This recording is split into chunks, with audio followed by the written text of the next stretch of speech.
I've just wrapped up teaching 2 classes as an adjunct at a local university. 20 plus years of doing this. And I've developed this thing. In one of the last classes, I usually let the students ask me any question. No restrictions. Doesn't have to be on the course topic. Doesn't have to be about the textbook, the test. No, they can ask me anything. So what kind of questions do they ask? Where do you live? In the city. Do you have a house? Apartment. On a rent? Rent. What do you do for a living? Lots of things. Where's your office? I don't have one. How come? I don't need one. Where's your wife? Don't have one. How come? It's a long story. Do you have kids? No, I don't. How come? It's an even longer story. Are you my dad's brother? What's your record for consecutive questions asked? 38. I'm your dad's brother, all right. You have much more hair on your nose than my dad. How nice of you to notice. I'm a kid, that's my job. Well, I tell a lot of stories as I teach and do a little comedy too, but they usually ask questions about my family, about life, about money, about how did you make it, about what are your kids like. I tell them stories about my 5 kids, our 5 kids. They all successfully navigated some of the best colleges and universities, finished degrees, loved it, embraced the college life, liked their professors. I told them they better be nice to their adjuncts. And the most common questions that students ask are those ordinary money, life, family questions. One time a student asked me, boxers or briefs, Dr. Callahan? And when I answered neither, which I shouldn't have, I got a call from the dean. So I wouldn't say go there. Stupid. What's stupid squared? Multiplying stupid by stupid is stupid squared. That is stupid times stupid. It's ridiculously stupid. So what kind of questions are you asking? Now, I've gone through my YouTube videos, a couple hundred of YouTube videos, and taken out some questions, and some of you have sent me questions directly, and we've had great conversations. And I'm going to answer a few of those questions here. But by the way, I hope you notice something. Every single time someone comments on one of my videos, I respond, not just with a check mark, not just with a like. I actually write a response, asking questions, follow up, expressing concerns, sometimes answering direct questions, sometimes offering advice, sometimes just showing some empathy. And I hope you check out. And by the way, you should leave a comment because I promise I will answer them. It's part of transparency and accountability, and that's what we need more of in higher education. So let's get into some Q&A. Tap the like button and let's answer some questions. Hi, I'm James Callahan, and this is the Do-Over Show. So let's do a little Q&A. After 20 years plus of teaching in higher education, Ph.D. in religious history, 8 or 9 universities, public, private, grad school, undergrad, I've done it all. Out of that, I often get questions about this field in higher education and what it's like. So I want to give you my honest, off-the-cuff responses. Now, the question people put to me most often is higher ed really worth it? Now, these are 2 different types of people. Sometimes people who are outside of higher ed, who didn't go to college themselves, who have a little chip on their shoulder, who are always told you should have gone to college, but you didn't. And they often set me up, and I can tell this is an adversarial question. But the other group of people who ask this question, I really care about, and that is students who are in the midst of higher education, who are struggling, who are not doing well, who are unsure, who are wondering about the time investment and the delay this puts into their careers, starting a career, and whether or not there's really an ROI associated with it. So here's my simple answer. Yes. YouTubers haven't learned this yet. YouTubers still advertise college isn't for everybody. I agree. Last year's high school graduation, seniors, they finished 60% enrolled in college. That means 40% didn't enroll in college. Okay, that's millions of people. Now, by the way, out of that 60% who enroll in college, how many do you think actually finish a college degree? 60%. Now, you might not be a STEM major. I certainly am. I wasn't, and I'm not. But if you take 60% of 60%, you're below 50%. We think that everybody goes to college when it's just not true. If college is normal for you, you're probably from a family that 1 or 2 of your people in the family went to college. And that sets the baseline. That zeroes it out. That's where it's all calibrated. I went to college, you should go to college. A lot of first-time college students, they have families that made sacrifices, parents, grandparents, great-grandparents, and they're under a tremendous amount of pressure because the grandparents, the parents see that college is a guarantee.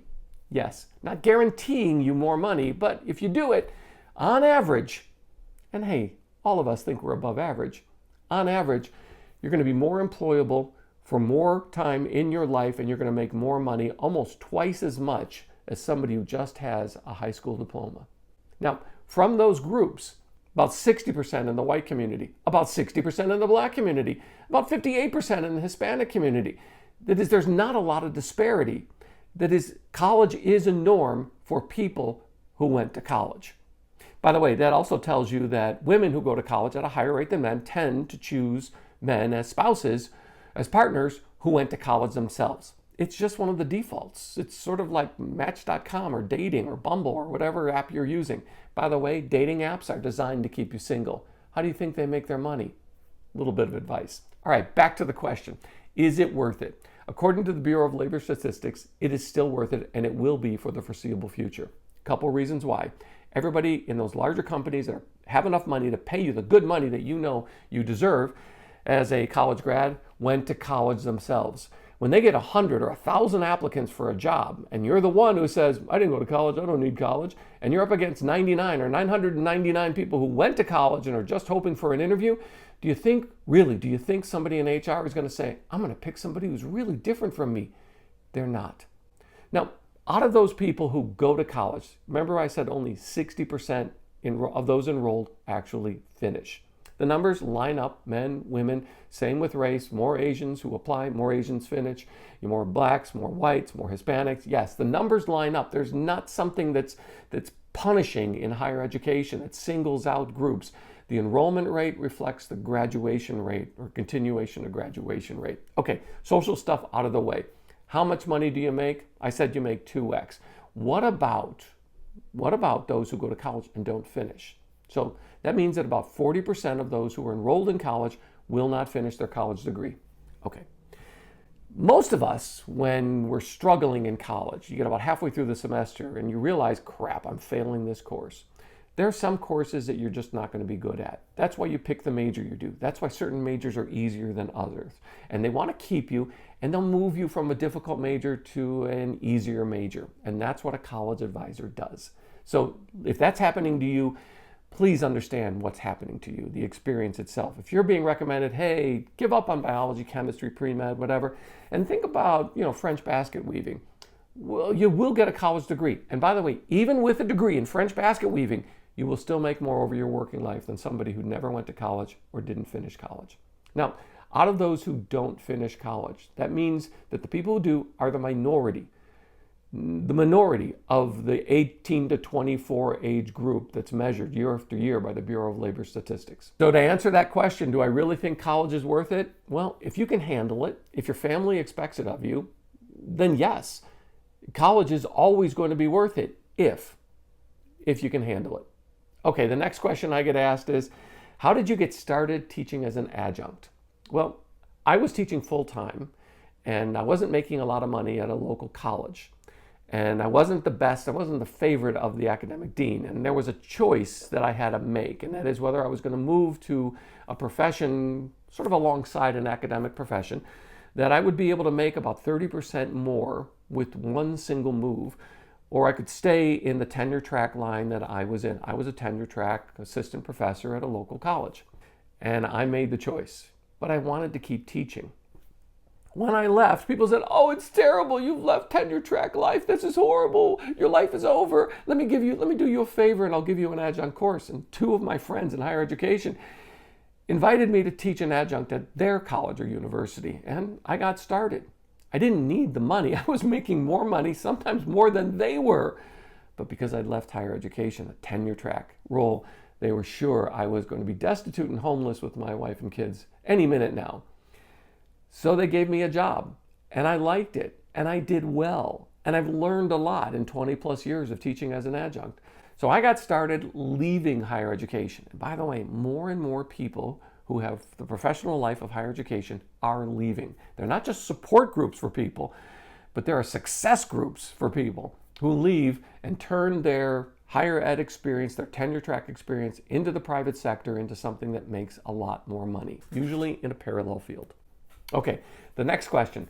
How did you put yourself through grad school? Who paid for it all? Well, I didn't plan to go for my Ph.D. I was in a master's program and I was doing really well.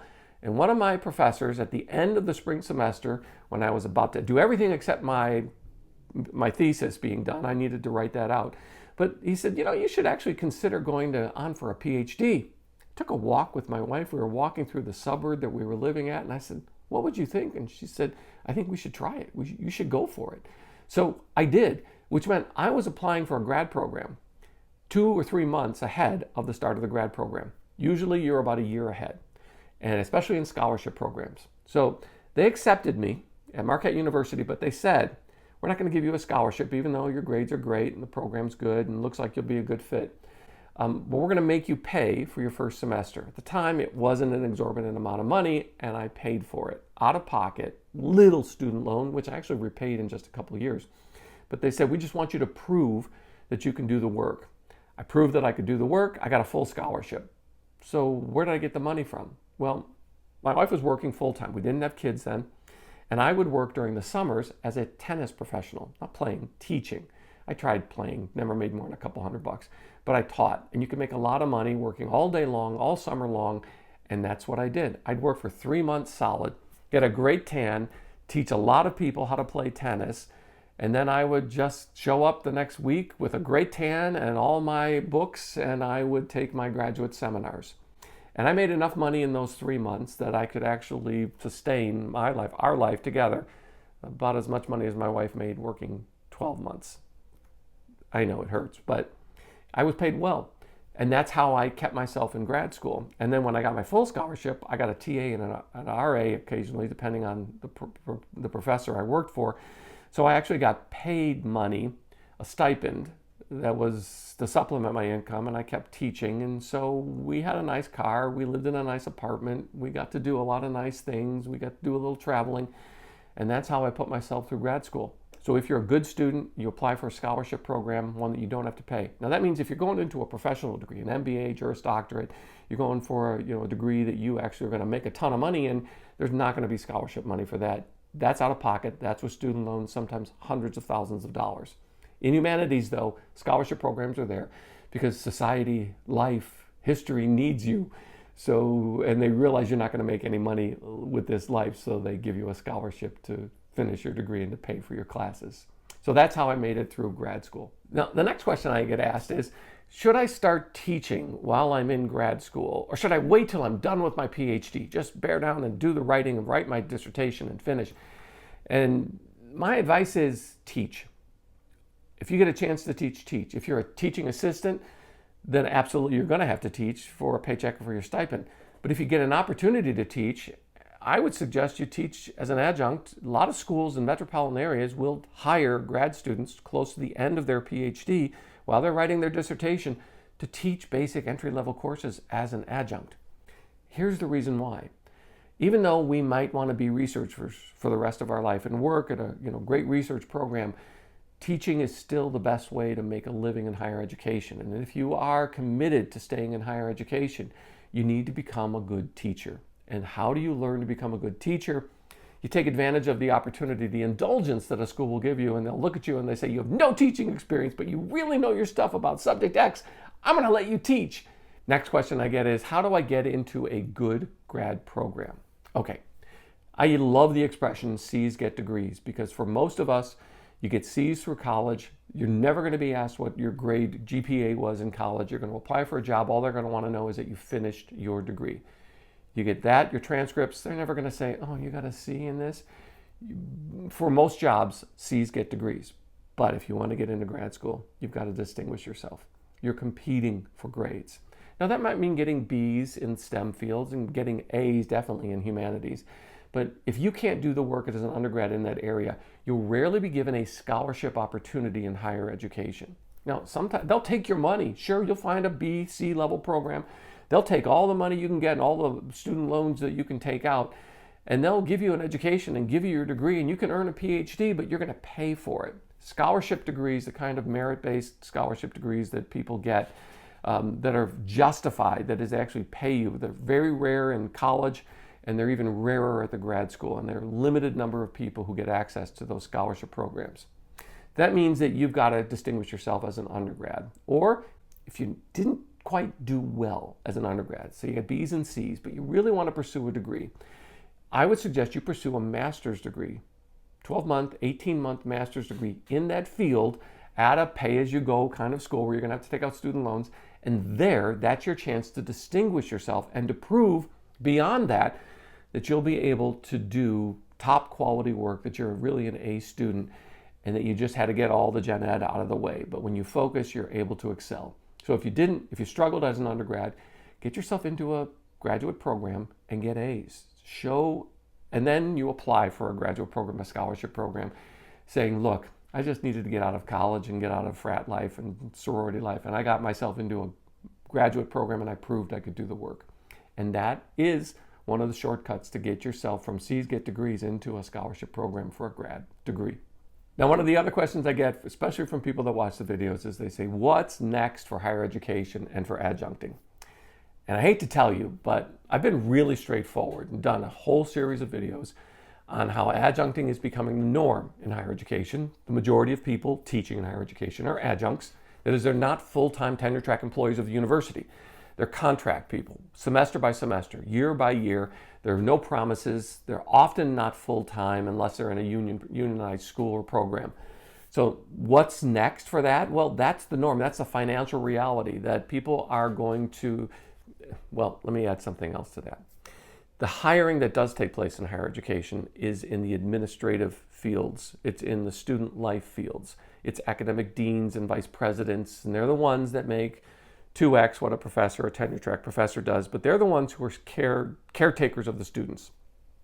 They're given the job not of teaching in the classroom, but of taking care of students and protecting them so that they can have a healthy experience, so that they can stay, so they can finish. Hey, if you have to go for a 5th year, you know what that means for a college or university? That's why 6-year seniors, not just because of scholarships, not just because of athletics, but 6-year seniors, people who change their major in their 2nd or 3rd year, schools look at you and they say, sure, we'll take your money. So you give them 6 years of money rather than 4 years of money. That's something that keeps the school doors open. Yes, they're spending more on buildings. Yes, they're spending more on administrative staff. Yes, they're spending more on taking care of students so that students feel protected, loved, encouraged. Yes, that's the world that we have created in higher education. Sort of the hard-ass, professors that say, you're going to fail my course, or I failed 30% of my students. They're being weeded out very quickly in higher education.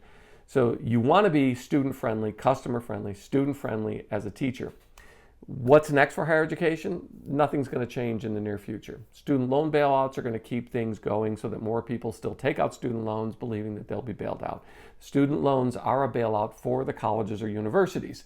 What does that mean for people who teach in the colleges or universities? That means So what does that mean for those who teach in colleges and universities? Tenure track faculty are a smaller and smaller part of the budget of colleges and universities. That's a fact. Adjuncts are a greater number of those who teach, and they're teaching the majority of classes. That's factual. But they are a smaller percentage of the budget line because you can pay 2 or 3 adjuncts for the same amount of money. You can pay them $10,000, $15,000, $20,000 max, and they can teach a full load where you have to pay a professor $80,000, $100,000, or $150,000. That's the financial reality of higher education. And trustees, those are the people who run colleges and universities, are not going to change it. It's a business model to them. It's not a romantic commitment to the history of higher education and the noble arts and devotion to learning. Those are the realities that dominate today, and it's not going to change anytime soon. So you've got to learn to make the best of it if you're in it. As a student, that means learn how to succeed. I've done some videos on that. I'll leave them in the description. And if you're teaching, you've got to learn how to be more effective as a teacher, because that's what will keep you around and keep you on the inside of higher education. And if you want to get into higher education, you want to start as an adjunct, I've also done videos on that. You can check them out. I'll leave them in the description below. So if you've got another question I didn't answer, I'll be happy to answer it, either in the comments or I'll do another video on it. And thanks for being part of the Do-Over Show. Please, while you're leaving your question down there, could you tap the like button? Because it really helps. And while you're doing that, how about you also subscribe and ring the notifications bell so you don't miss the next episode. I'm so glad you found me, and I found you. Thanks.